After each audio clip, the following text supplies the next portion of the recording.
Hello, everybody. Welcome to another class on Web Yeshiva. I'm David Sedley. We're talking about Haggadot in their time, and today we're going to speak about the Maxwell House Haggadah. Now, before I start, I want to mention this class is dedicated in honor of Rabbi Chaim and Miriam Brovin with tremendous gratitude by Beth and Mark Epstein. They've dedicated all the classes today, so that's amazing. Thank you, and they should receive much blessing. Okay, Maxwell House Haggadah. If you are an American, you probably think of this as the Haggadah. If you're not American, perhaps you haven't heard of it. But it is by far the most printed Haggadah in history, and possibly has done more to shape American Orthodox liturgy than any other document. And so I want to look at that tonight and see where we get to. So Maxwell House Haggadah, over 60 million Maxwell House Haggadahs have been printed, making the most widely used Haggadah in the world. That means there's like 3 Haggadahs for every Jew in the world, which is crazy. You can still order one today. If you don't have, you can order the latest 2025 edition. If you go to Joseph Jacobs Advertising, it's free, but you do have to send $3 for shipping and handling. Now, this is not advertisement for them in any way, but I think it's amazing that, I guess I didn't even know they were still making them, and it's amazing that it's still free. I think on Amazon also, you can order it. If you buy a Maxwell House coffee product, you get a free Haggadah too. This Maxwell House Haggadah has been published every year since 1932, except for 2 years during World War II, when the United States was suffering from a paper shortage at the peak of its shortage around 1944. So that's almost 100 years of printing a new Haggadah every year, which is incredible. For Americans, this is the Haggadah, right? A kind of random blog. Amy Levitt says, of course my family used the Maxwell House Haggadah for our Passover Seder's when I was growing up. Why wouldn't we use the Haggadah that was available in the supermarket for free? Yes, it was printed on cheap paper that absorbed grease and wine and grape juice stains. Yes, the illustrations were terrible. Yes, it was written in pretentious faux King James Bible style that was incomprehensible even to full-grown adults, let alone children who were just struggling to master modern English. But it was, and I cannot emphasize this enough, free, which is an important consideration if you're trying to supply 9 or 10 or more people with liturgical guidance. Somehow a free booklet from the supermarket became our family tradition. This is her tradition, but this is every Orthodox American family's tradition, and even non-Orthodox to a certain extent. And when President Barack Obama hosted a Seder in the White House, which he did for I think 7 years, they used the Maxwell House Haggadah because, of course, they used the Maxwell House Haggadah. That is the American Haggadah. So I was thinking today, I spoke about manuscripts, I spoke about illustrated. I was going to speak about the earliest printed Haggadah, but I thought rather than that, let me talk about the most popular printed Haggadah in history. Of the, 4,000 more Haggadot that have, various editions of Haggadot that have been printed, none of them come close to in fact, of almost any Jewish book. How many Jewish books have had 60 million copied, printed, and they're printing another 1 million copies every year of this Maxwell House Haggadah. So I've got 3 questions, but there'll be more. How did Maxwell House coffee, again, if you're not American, you won't know this, but Maxwell House was, up until the 1980s, the most popular brand of instant coffee in America. Very well-known brand. So how did Maxwell House coffee come to be associated with the Haggadah?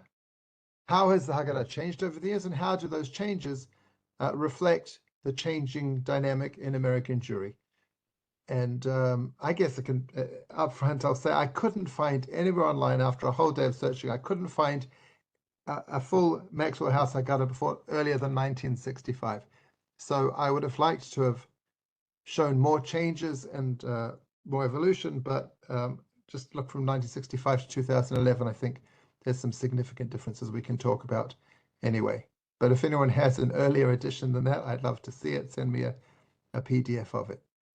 So let's talk about Maxwell House coffee. You see her big stamp on the side, kosher LePesach, kosher for Passover. So where did Maxwell House coffee come from? What's going on? It's an American brand of coffee. Nowadays, it's manufactured as the Maxwell House division of Kraft Heinz in North America and JD Peet's in the rest of the world. Introduced in 1892 by wholesale grocer Joel Owsley Cheek, it was named in honor of the Maxwell House Hotel in Nashville, Tennessee, which was the first major customer. In other words, the name of the coffee is itself an advertisement, which is then used on a Haggadah as an advertisement. For nearly 100 years, until the late 1980s, it was the highest-selling coffee brand in the United States. The company's slogan is "Good to the last drop," which is often incorporated into its logo and is printed on its labels. And you see the logo there as a cup with the last drop, and that's still good. So it's a Tennessee coffee named after a hotel in Nashville. What's that got to do with Haggadot? So the OK, which gives the hechsher to Maxwell House coffee, their website says originally Maxwell House Coffee was named Cheek Neal Coffee Company after its founder Joel Cheek. Their unique selling proposition was to offer pre-roasted coffee beans. This was at a time when most people roasted and ground green coffee beans at home. Maxwell House is the name of a successful hotel in Nashville, Tennessee, that served the popular coffee to its guests. Due to popular demand from the hotel's patrons, Joel Cheek decided to brand his coffee as Maxwell House Coffee. This led him to take manufacturing to the national level. But in order to do so, they needed an entrance into the market and a solid marketing plan. So they turned to a Jewish advertising agent. Now, the Sforim blog, Mark Shapiro writes, I think it was him, that Maxwell House was not the first corporate-sponsored Haggadah. There were many before it. For example, the Westside National Bank Chicago sponsored one in 1919, printed in both Yiddish and English. Sometime in the 1920s, the American National Bank in Newark sponsored a Haggadah, which included the Hatikva and the Star Spangled Banner. That was a normal thing in Haggadahs in America. Numerous other banks sponsored Haggadahs throughout the 1920s. Post-Tim, a coffee substitute, put out its own Haggadah in 1935, and by then it was also part of General Foods' portfolio. And here are some examples. We have on the left the Lincoln Savings Bank of Louisville, Kentucky, put out their Haggadah Shel Pesach, and on the right we have the State Bank. I'm not sure where that's from. That came out in 1920, Haggadah Shel Pesach, and you see in Yiddish the State Bank. So other people were sponsoring Haggadahs before, but none of those still exist, and none of them are remembered today. And yet Maxwell House kept on going. So Maxwell House begins with the Maxwell House coffee, and the Haggadah comes from Joseph Jacobs advertising, and in fact, Joe Jacobs himself. So on their website, Joseph Jacobs advertising, they say it all started with a man named Joe. He had this radical idea that a growing population of Jewish European immigrants represented a powerful market segment. Speak to them in their language and they will listen. Joseph Jacobs invented the idea of targeted marketing. First as an advertising manager at the Jewish Daily Forward, then as the principal of Joseph Jacobs Advertising. His agency quickly grew, and clients such as Colgate Palmolive Co., Maxwell House, and Quaker Oats Co. were promoting their brands to the Jewish customer. And you see on the side here an ad in Yiddish, right? Mitzvah alenu lesaper. I can't read the small print. It says Maxwell House Coffee is kosher lePesach in Yiddish, which even if you don't speak Yiddish, right, you can understand that they're saying that it is kosher for Pesach. And the amazing thing is not only is Maxwell House coffee from the end of the 19th century, that's still going today. And the Haggadah that they sponsored starting in the 1920s is still going today. But the advertising agency, Joseph Jacobs Advertising, is still going today and is still selling these Haggadah. So it's really remarkable that all of these 100-year-old organizations, companies, and marketing people are still going 100 years later. I suppose you could say it's hashgacha.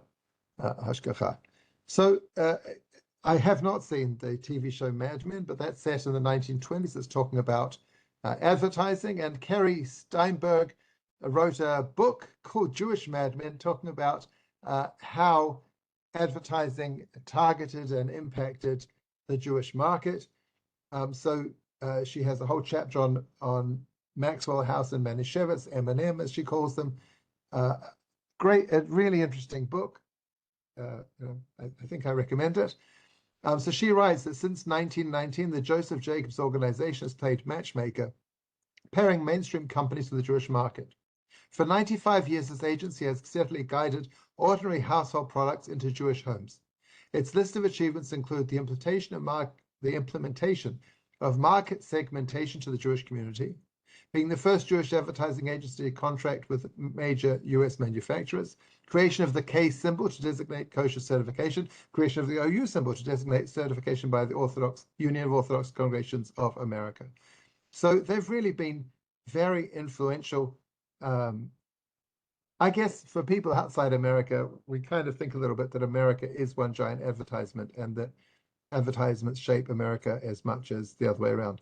Anyway, so we see two ads here for Maxwell House from 1922. A man and a woman dressed, as 1920s flappers, drinking Maxwell House coffee, but the text is in Yiddish. This is targeting I guess the children of the European immigrants who came at the end of the 19th, beginning of the 20th century. This is the image of a young, upwardly mobile Jew who is discerning in his taste of coffee.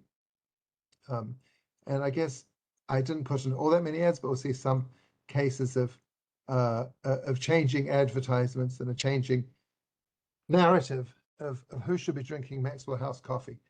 Now, the reason this was a particularly successful marketing campaign is because it was combating the question of, is coffee kitniot? So let's just back up and see what is kitniot, and then we can talk about if it is or it isn't. So the Torah says, right, as you know, Shivat Yamim. Oh, that is messed up, that Hebrew. I apologize. Shivat Yamim tochlu matzot. Matzot tochluach b'yom harishon tishbitu so mibadichem ki kolchem machmetzet. V'nechvata nefashot miYisrael miyom rishon ad yom hashvi. Anyway, you can't eat chametz, right? You can't eat chametz, and chametz is produce made from, again, the Hebrew is messed up, I'm sorry. Chametz is the 5 grains which you can make matzah out of. If you make your matzah in 19 minutes instead of 18, it becomes chametz. So any product involving water, wheat, barley, spelt, rye, and oats can be used for matzah and can become chametz. And anything that does not include those 5 grains cannot become chametz. Now, this is not a shir on halacha of chametz and the halacha of kitniot, and I'm not going to get into whether oats is really what it is or anything else, but there's a thing called chametz. And then in addition, there's a custom about kitniot. Again, the Hebrew is so badly messed up. Anyway, so the Smach, Sefer Mitzvot Katan, written by Yitzchak ben Yosef of Korbai, who is one of the Balei Tosfot, the student of Rav Yechiel of Paris, so 13th century. He wrote a book going through the 613 mitzvot, and somebody called Peretz of Korbai, I don't know who he is, he wrote a marginal gloss on mitzvah 222, saying al kitniot kegon poha upule v'reish adashim v'kiyotze behen. Beans, like fava beans, rice, lentils, right? Rabbatenu noagim behem isur. Shelo le'achlam b'Pesach klal. Our rabbis made a custom, they have a custom not to eat them at all during Pesach. Dvash noagim bo ha'olam isur mi'mei chachamim ha'kadmonim. And this custom not to eat, the prohibition not to eat kitniot, goes back to the ancient times, goes all the way back. We don't actually have, as far as I know, have an earlier source for this. We know that, for example, the Rambam makes no mention of a prohibition of kitniot, who lived in the 12th century, and that he talks about eating rice on Pesach, and the Gemara discusses two kinds of rice and whether they can become chametz or not. But certainly to say that beans can't be eaten on Pesach is only an Ashkenazi, well, predominantly Ashkenazi custom, and doesn't seem to go back all that far, even though the Smak says, Sefer Mitzvot Katan says it goes back, to the ancient, to the really old days. So we have this prohibition of kitniot and beans. Now, we're going to say that coffee is made from beans, and that's going to be the problem. Just to say, why do we have this mitzvah of kitniot, minhag of kitniot? And again, I wish the Hebrew wasn't so messed up. So the Mishnah Berurah gives 3 reasons. Right, the Smak doesn't give it; he just says that's a decree. The Chafetz Chaim says yesh osrim lo mikar hadin hu ela chumra she'echmiru aleihem. The concept of kitniot is not a halacha, but it's a chumrah. U'mesayim lekamei v'tam chumrah zo. The reason for this chumrah is mishum shlefamim tevuah me'urav b'minei kitniot. Sometimes there's wheat or other of the 5 grains mixed in with the kitniot. V'yivshal very yafeh, and you can't separate them, you can't sift them properly. V'ata li'idei chimutz k'shiafem or yivashlem. And so then if you bake or cook them, you will have proper chametz. So one reason he suggests for the stringency of kitniot is that you may have some real chametz mixed in with that, which will cause you real problems. Second reason, this wasn't messed up on my I don't know why it looks like this. I don't know if it's because of the new WebEx or something else. It is. All the other presenters are having the same issues. Oh, good. Thank you very much. That doesn't make me feel any better at all, but at least it's not my fault. Appreciate that. So another is the odd shekama pa'amim tochanin ha'orez usham minei kidniot lekemach. Also, sometimes they grind up the rice and beans into a flour. Kama pa'amim gankem min lechem. You can make bread out of rice or out of beans. Ve'ika hedyotot v'amearetz tuva shelo yavchinu ben kemach zeh lekemach sheminei dagan. Some people aren't smart enough to recognize the difference between flour made out of rice or beans and flour made out of wheat or barley. So they'll get confused. Right? Ubein pat lepat, sheminei dagan. They won't know this bread is made out of rice and this bread is made out of wheat. Ati la kule gamba pat. They think if you can eat bread made of rice, they'll come to eat bread made out of wheat as well. And therefore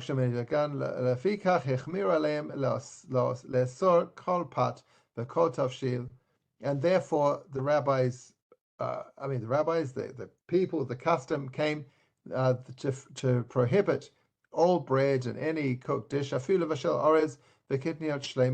cooking whole rice or whole beans.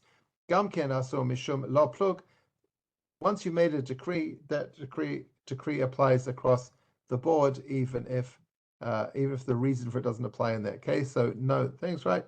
V'od, third reason, dilma nimtza behem garanim shaminei dagan v'kanal, and also first reason again, maybe you'll find grains mixed in with the kitniot.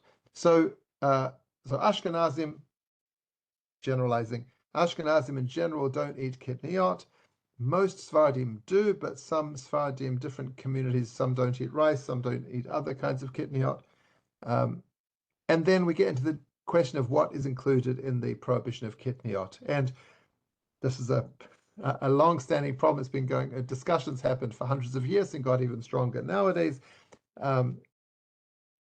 What is it only beans? Is it only things that could be made into wheat? Is it only things that they said in Europe were kitniot, but not new foods? What about quinoa? What about sunflower seeds? There's a whole range. This is not a shiur on kitniot, but just to give you a flavor, beans are kitniot, and therefore coffee is made out of coffee beans, and you might think it is kitniot.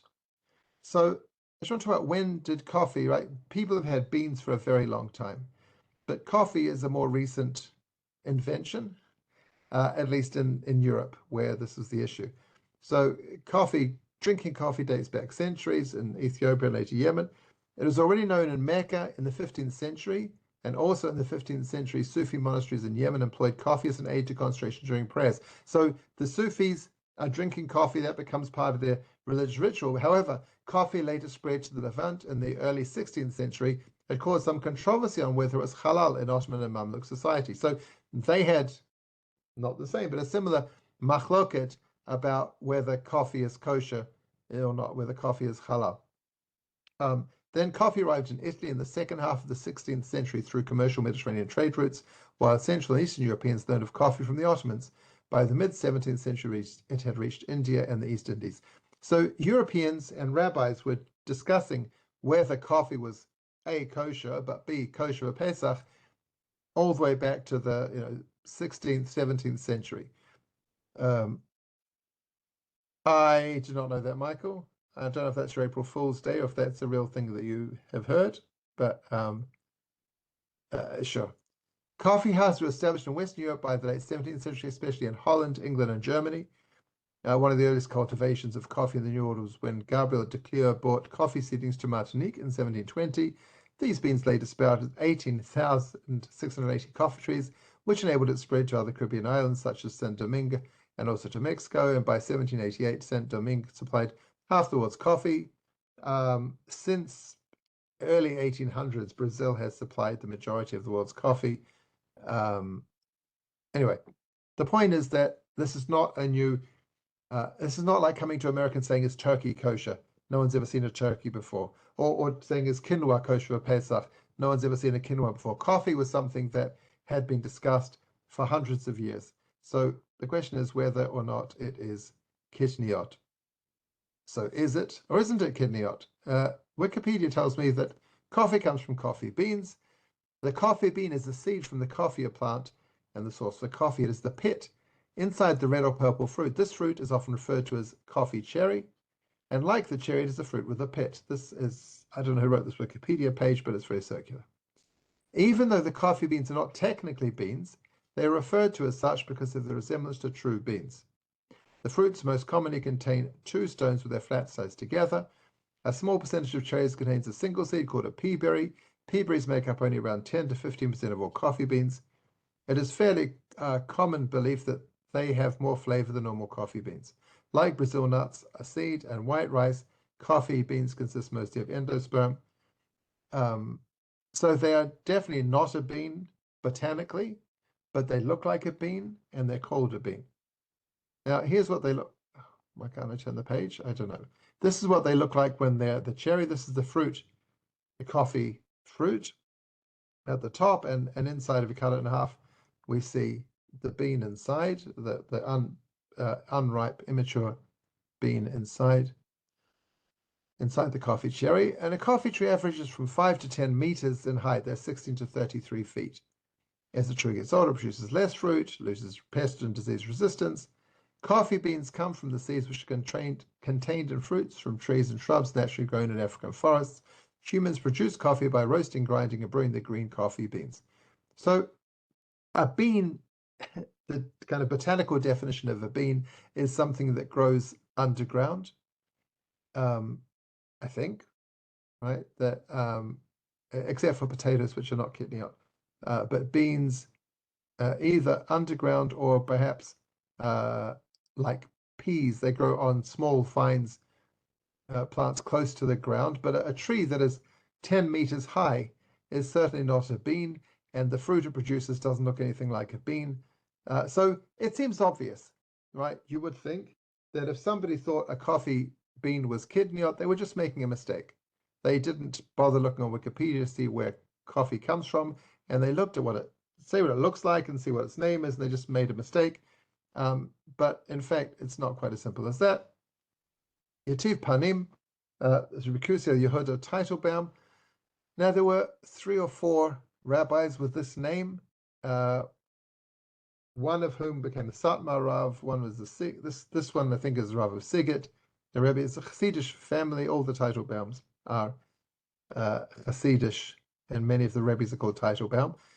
And he wrote a commentary on the Chumash, and he wrote a commentary on, I can't remember what else, and he wrote a Haggadah. And in his Haggadah, which is called Yativ Panim, he writes, HaKafei atzomeach beganter, the coffee which grows in the gardens, he kitniot, it is kitniot. V'asur lishtot b'Pesach, and you can't drink it on Pesach.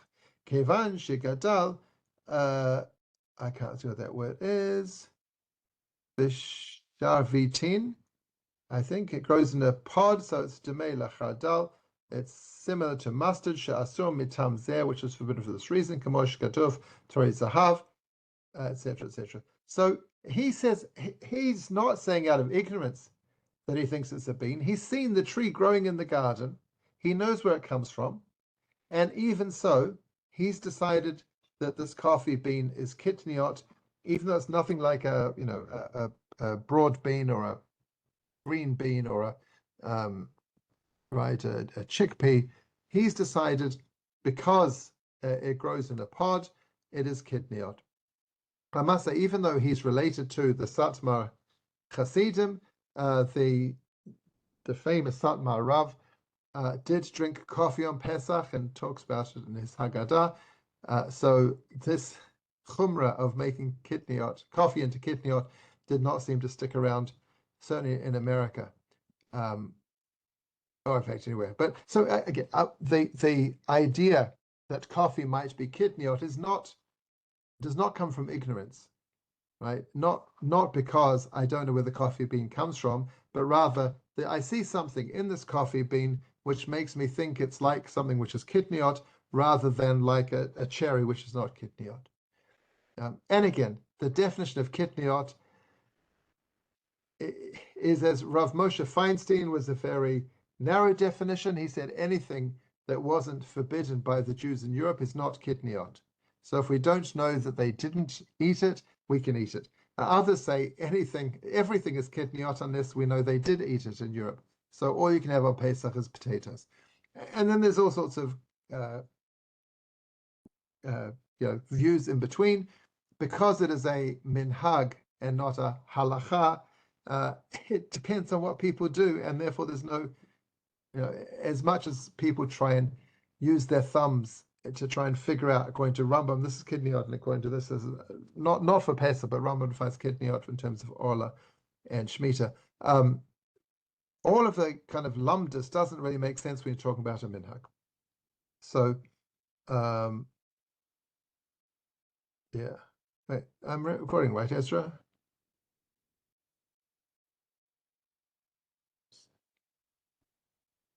Good, okay.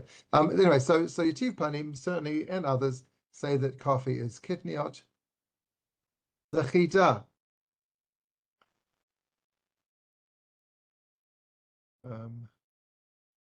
Thank you very much, Elisa. That is very interesting. I did not know any of that. Thank you, everyone. I invite everyone to read. If you can find where the chat is, which is hidden, look at the speech bubble at the bottom on the right, and you might be able to find the chat comment. That's really interesting from Elisa from WebYeshiva.org. So the Chidar, Chaim David Azulai, was originally from Baghdad, I believe, and he went to Jerusalem, and then he went around Europe raising money for yeshivas in Israel. And everywhere he went to the libraries and researched and looked at things. So he was both a great rabbi, and he wrote a dozen books. He wrote a lot. He wrote a commentary on Shulchan Aruch and many, many books. And he went to libraries and looked up manuscripts. And so even though he is Sephardi, and Sephardim don't in general care about kitniot, he was traveling around Europe and he had opinions on all sorts of things. So he says, Baram, this is so hard to read. Baram, Ma she'aya gaon Avram Brody, machmir gam be'kafe, shechshiva kitniot, right? The devar zeh.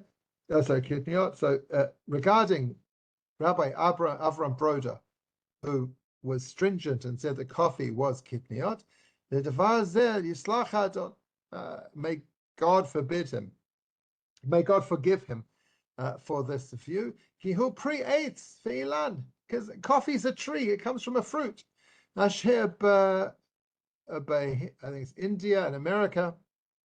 Shanim Ra'iti Ailan Amsterdam. I've seen this tree growing in Amsterdam in a garden, and so there's no question that fruit from trees is not kidneyot. You should not be stringent about coffee. So says the Chida, I don't think he's made a mistake because he doesn't know that it's from a tree. Right? I don't think that's his mistake. Rak mishum she'eno nimtza. Just because it's not, they don't have it so much. There's not coffee around that much, and they don't think about it. The people don't realize that it's from a fruit from a tree, even though Rav Avram Brody must know. So if you say to them that coffee is not kidneyot, they'll say, oh, so beans aren't kidneyot, and they'll eat real beans. And that's why he was stringent about coffee. So we have two reasons why one might think coffee is kidneyot. One is that it looks like mustard, or somehow similar to mustard, which is kidneyot. And the other is that it's not kidneyot, but people think it's a bean, and therefore they'll think that kidneyot doesn't apply to beans. And despite that, the Chida rules that coffee is not kidneyot. But we have serious opinions that say coffee is kidneyot. So he says, Mikomakom, im harchua kafe kodem Pesach v'yesh lakil, afilu b'Ashkenaz, if they roasted the coffee before Pesach, even Ashkenazim can be lenient. V'ken ksava Rav Shvus Yankov, the Shvus Yaakov wrote the same thing, it's not kidneyot. But Rav Chok Yaakov, but Chok Yaakov said it is kidneyot, so the Chida rules along with the Shvut Yaakov that it is not kidneyot. And just in case you're wondering, who is Avram Yisrael Broda? He lives 1640 to 1717, born in Prague. Then he goes to Krakow. He ends up becoming the chief rabbi of Prague. Gets into a halachic dispute with Chacham Tzvi, Rav Tzvi Ashkenazi, who has very interesting views on kidneyot, but I'm not sure that's what the dispute was about. People were taking sides for and against. He didn't want to be involved in Machlok, so he packed his bags, left Prague, moved to Mainz, set up yeshiva, then he moved to Frankfurt, found another yeshiva. He doesn't seem to have written any books himself, but many of his students became prominent rabbis. And this new system is very annoying. Now, I don't know why I seem to have skipped what I want to say. So Maxwell House Coffee.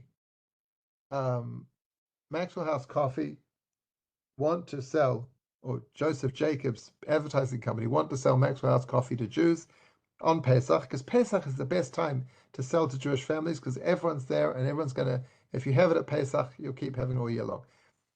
So they want to sell to Jews on Pesach, but it might be kidneyot.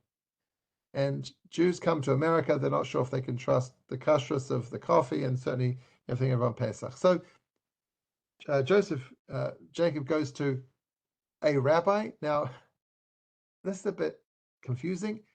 Some places I saw cite he was an unknown, like an anonymous or an unknown rabbi, or a rabbi of little stature. Other places said that it was Rabbi Tzvi Hirsch Khan, and still other places said it was Bezalel. We'll see him on the next slide. I forgot his name.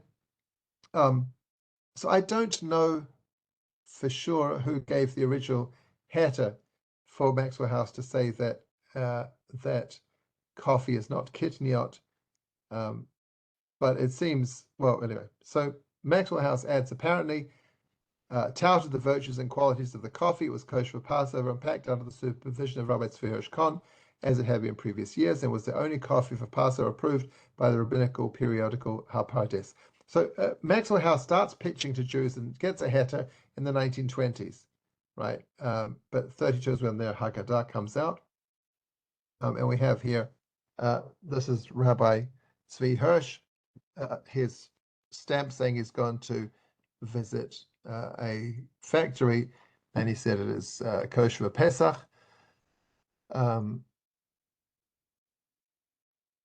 Yeah, I mean, this is probably the Maxwell House. Their plant was in Hoboken, New Jersey, and this is probably a thing saying he's gone to visit this and certified it kosher for Pesach. Oh, I don't like the Judaism, but it may have been Bezalel Rosen, although one place I saw that he died before Max. Well, no, he died before the Haggadah. He was around when the coffee came out. They collaborated with him to endorse the product. With this, they could advertise a conventional product to kosher-keeping Jews in a meaningful way. He gave us Haskama for Jews to drink Maxwell House coffee on Passover. His name was even stamped on some of the ads, providing unmistakable assurance. Now, he is not a lightweight rabbi. He was born, these two photos are the same person, really. They're not painting pictures, a photo. He was born in 1871 in Tarnopol. He was a descendant of the Shla, the Shnei Luchot HaBrit, Levi Horowitz. He studied under the author of Minchat Chinuch, whose name I can't remember, the Rav Tarnopol, and later on the Ktav Sofer. Ktav Sofer was the son of the Chatam Sofer. Their last name was Schreiber. So Moshe Schreiber became the Chatam Sofer, and then his son was Avram Shmuel, maybe, became the Ktav Sofer. So he received rabbinic ordination from his aforementioned teachers, as well as from the author of Shut Netes Shorek, which I don't know anything about. In 1901, he arrived in America. He was appointed rabbi at the Great Beit Midrash Shamayim, serving as the Jewish community from Romanian origin. He had response and literature prepared for print, but it was never published. So again, he's somebody who studied with the greatest rabbis in Europe. He's not an unknown lightweight rabbi, and he gave a hechsher to say that the coffee, that Maxwell House coffee was kosher for Pesach. So Maxwell House initially cornered the market on Pesach coffee, and that was great for them. So all the Jews who wanted to keep kosher for Pesach had to drink only Maxwell House coffee. Then, during the Depression, the local dime stores or grocery stores would have their own brands of coffee, and they'd be selling them for like 8 cents cheaper than the Maxwell House coffee and the other name brand coffees. So they had to come up with a new kind of plan to keep people drinking Maxwell House coffee during the Depression years. So they came out with their Haggadah, and I feel I've lost a slide somewhere. Anyway, so they came out with their Haggadah, sponsored the Haggadah, so that people would be seeing their advert as they're doing the Seder. One time it was being very Jewish. And now I want to look at the differences between the 1965 Deluxe Haggadah, which is the one my in-laws use, blue cover with kind of a Seder plate on it, and that the original 1932 Haggadah basically stayed unchanged. The cover changed, but the inside basically stayed unchanged until 1965, and then that was redone in 2011. And so I want to compare those last two, the 65 with the 2011 Haggadahs. Again, Jewish Madmen says, Maxwell House Coffee Passover Haggadah. We have this Haggadah with minimalist. Oh, that's what I was going to say. Oh, okay. With minimalist reductive forms in the world of art and design, challenge the classicism of the past. Noticeable visual change in the 1965 Haggadah demonstrated how Maxwell House Coffee, like the Menashevitz Company, followed the times. The 10 plagues are symbolized using simple graphic illustrations. I saw several people say that the original Haggadah had illustrations that were based on Renaissance artworks, but I couldn't find the actual pictures and I couldn't find the artworks they were based on. But it seems that they were more kind of old worldly, old school European. And now in the 60s, we're switching to kind of more stylized, simple pictures in this Haggadah, which, keeping up with the times, as it were. So the illustrations are more similar. And we have now, I've got some examples of how the illustrations then change from the simple line drawings to more realistic images in 50 years later. So you see on the left, you've got Rochatz, Karpas, and Yachatz, just two-dimensional images, and then in the more modern Haggadah, it's not on a white background, it's on a Seder plate, and you've got a realistic image there. Again, that matches up with kind of the art styles, changes in art at the time. We also have differences in instructions. So when you have the 10 plagues in 65, it just lists the 10 plagues. I didn't do a great job of showing that here. But in the 2011, it says on the slide, there are some instructions. To be clear, it says wash your hands here, cover this, uncover that, stand up, sit down. But here we have additional layer of instructions. At the mention of each plague, a drop of wine is removed from the cup. At the mention of each mnemonic, a drop of wine is removed from the cup. So we see that people need more help, more instructions, more reminders of what to do, as you know, in the 2000s than they did in the 1960s. We also have difference in the translation. The 1965 and earlier was much more kind of the King James Version translation. Blessed art thou, O eternal God, King of the universe, creator of the fruits of the earth. Not only is the 2001 more modern English, but also takes out the sexist language, does not refer to God as male, but as non-gendered. So we have, blessed are you, our God, monarch of the universe, creator of the fruits of the earth. So same Hebrew, same blessing. And you see the different font as well. Obviously, it's a more modern font. So that is a clear reflection of how the world has changed in those 50 years from a paternalistic male deity to a non-gendered, neutral language God, monarch of the universe. Also here, again, we have, this is the Birkat HaMazon. So blessed art thou, eternal, our God, King of the universe. O God, thou art our Father, King Almighty, etc. Whereas in 2011, we don't have God as a father, but rather, bless you, God, monarch of the universe, our almighty parental monarch. I mean, I'm all in favor of, non-specific, non-gendered language, but almighty parental monarch is a bit of a difficult way of saying a word that in Hebrew is our father.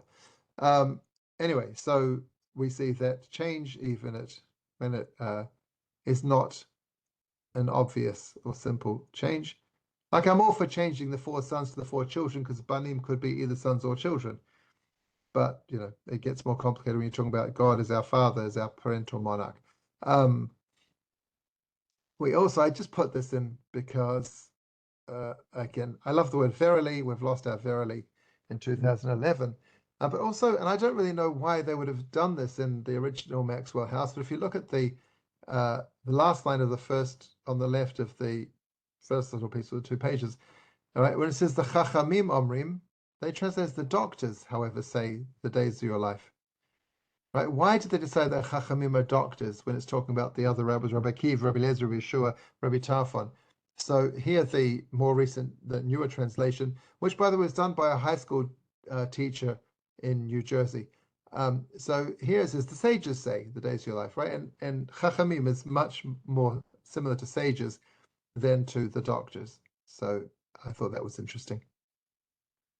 The transliteration has not changed, surprisingly, or maybe not surprisingly, but I would have thought in many communities that I'm familiar with, in the 1960s, they were pronouncing things in Ashkenazis, and by the 80s and 90s and 2000s, they were pronouncing it more like modern Hebrew. So I would have expected a change from Manish Tanau Halayla Hazeh to Manish Tanah Halayla Hazeh. But no, they've kept the old pronunciation. Now, I don't know if that's because, well, was it too much bother for them to redo the transliteration? Was it too political to redo the transliteration? Or are people using Maxwell House Haggadahs for their Seder? They don't speak Hebrew, modern Hebrew, old Hebrew, and this is what they're comfortable with. This is what they did when they were youngest. They want to keep this pronunciation anyway. So yes, Eleni, doctors, scholars, it's just an unusual way of saying it. So I don't know where, to me, this almost says that we're using old-fashioned Hebrew pronunciation because the modern people are not connected to Hebrew at all, and therefore this is as good as any other, or in fact, reminds them of their grandparents. But that's just, I have no idea. It's just a theory.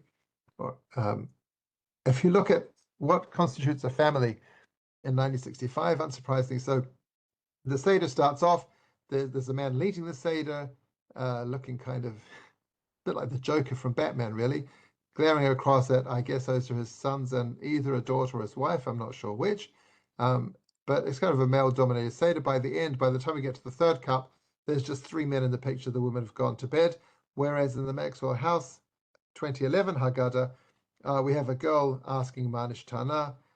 There's not any other photos, no photos of a family at all inside the text. The covers do have different pictures each year, but inside there's no other family. But clearly, we're getting to more gender equality and allowing women to be more active participants in the Seder. This was really weird. I don't have an explanation or an answer at all, but they've gained an extra item on their Seder plate. So, I mean, you can just look, there's 5 items in the 1965 Seder plate and 6 items in the 2011 Seder plate. Right? We all have I guess, a zra, the shank bone, charoset is whatever, the mortar, maro is the bit of herbs, the karpas is your parsley or potato, or not potato, or potato or whatever you're dipping, celery, and beitzah is a hard-boiled egg. But in the new version of the Seder plate, they have not only maro, but also chazeret, which is horseradish. So, no. Growing up, I thought maro was horseradish. Later on, I realized maro can be lettuce, romaine lettuce. And so the Maxwell House Haggadah has put both maro and chazeret. So they've got lettuce and maro. Now, there's no place in the Haggadah where it says eat this one or that one. It doesn't address why they've got both. I found that in the Rabbi Kolach, in his book of Why, he says that even though the same thing, some people have them as separate things. Right, chazeret, pronounced chazeret, carries the same symbolism as maro. It's placed in one of the 6 compartments of the Seder tray. The vegetable selected for the chazeret is cucumber, watercress, radish, or any other vegetable that tends to become bitter. It's related to the biblical verse, you shall eat it with unleavened bread and bitter herbs. Bitter herbs is in the plural, and therefore you need to have maro and chazeret. Not compelling. There is a machloket about which one to use, but I don't know. Oh yeah, thank you, Michael. The salt water should be on the Seder plate. Of course, that's the 6th item. So I don't know why they put chazir. I don't know why they changed a perfectly good thing to make it more confusing.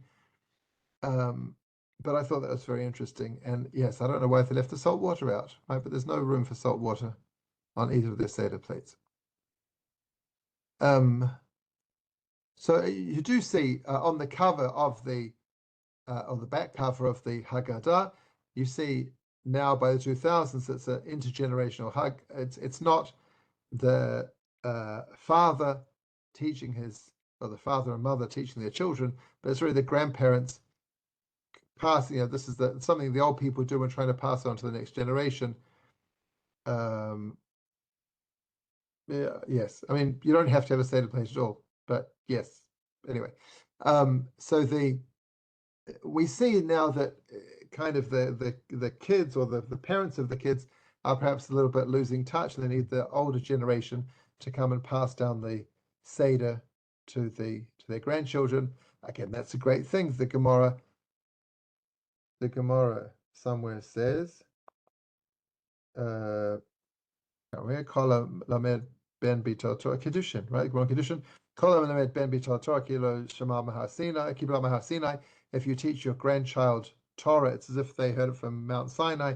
It's a great thing that you're passing it on, across the generations, and it makes the Seder better in every way. But it's also interesting that that's the advertising. They've gone from flappers in the 20s with their fancy hats and hairdos to elderly Babis and Zadis, passing on the tradition to their grandchildren. So it's a different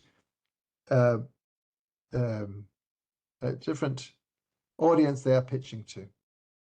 So now I just wanted to end with kind of a rhetorical question. Basically, not quite true, but partially true. The reason we have coffee at Pesach today is because Maxwell House made their Haggadah.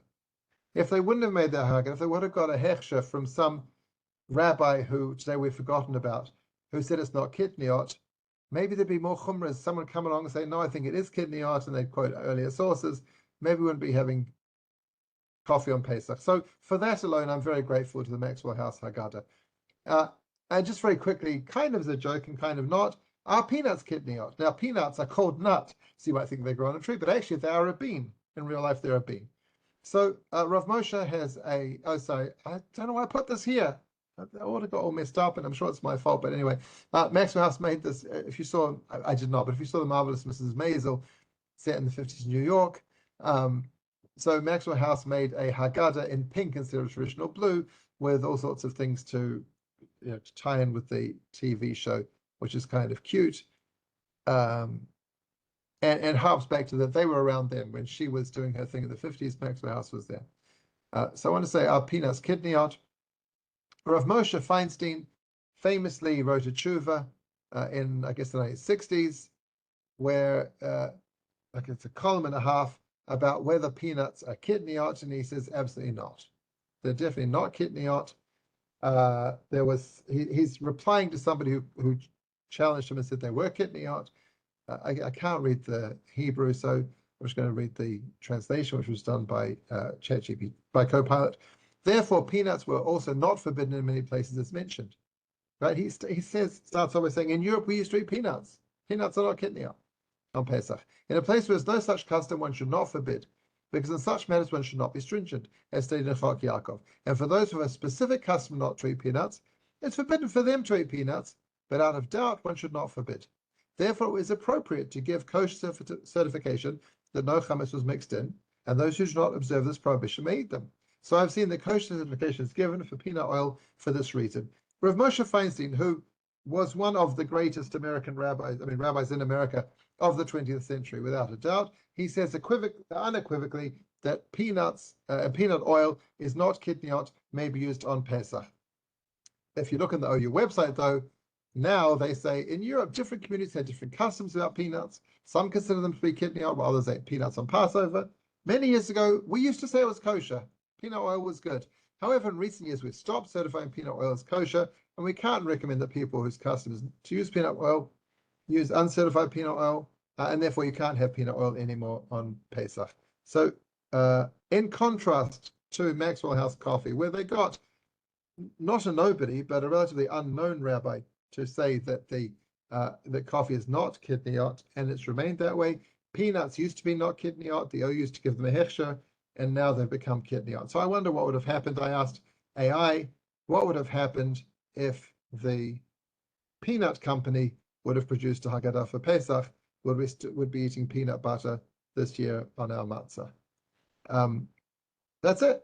Thank you very much. Next week, I want to look at some of the saddest Haggadot, the Holocaust Haggadahs, the Soviet Haggadahs, and maybe some early Israeli Haggadahs. I'm not exactly sure, but I want to end with, I don't want to end with sad, but anyway, I want to look at more recent Haggadot. So I'll see you then. And then if you look on the website, there is one share for Yom HaShoah, and there's another series for the summer you can sign up for now. Thank you very much. See you next week.